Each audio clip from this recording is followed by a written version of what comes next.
emeğin sahibine hamdü senalar olsun. Rabbimize ne kadar hamd etsek, ne kadar şükretsek gerçekten de azdır. Rabbimize hamdü senalar olsun ki bugün ilk kıblemiz için, Mescid-i Aksa için Adana'dan İsrail'e diyoruz ki Adana bugün burada, Adana bugün imanıyla, coşkusuyla, yüreğiyle bugün meydanlarda. Küfür unutmasın ki vallahi Adana'da bir ferdimiz kalıncaya kadar, ülke satında bir iman eden insanımız kalıncaya kadar, ümmet olarak bir ferdimiz kalıncaya kadar vallahi Kudüs'ü bırakmayacağız, billahi bırakmayacağız, tallahi bırakmayacağız.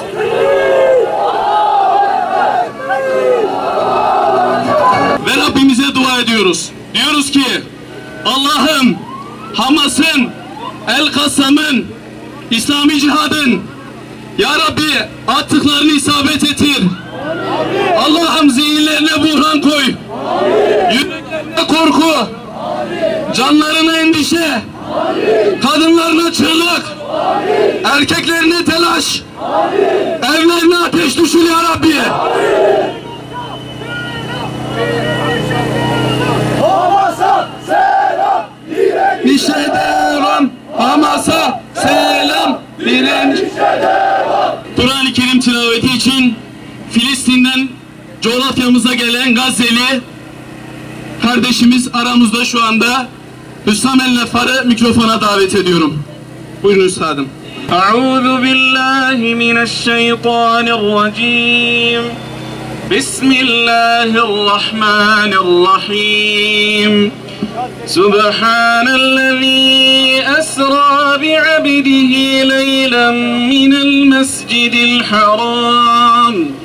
من المسجد الحرام إلى المسجد الأقصى الذي باركنا حوله لنريه من آياتنا إنه هو السميع البصير وآتينا موسى الكتاب وجعلناه هدى لبني إسرائيل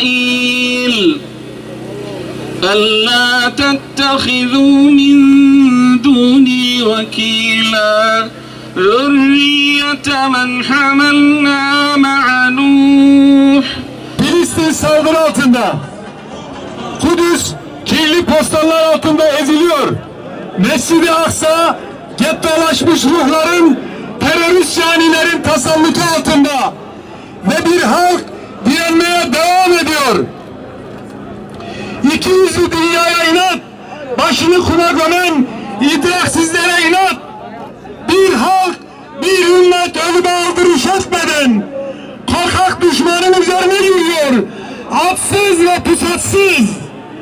Utan dünya, utan insanlık. Burası Adana. Eğer bu zulme devam ederseniz Şehit Hasan el-Benna'nın dediği gibi başka çare kalmadı. 50.000 mücahitle gerekirse biz İsrail'e geliriz.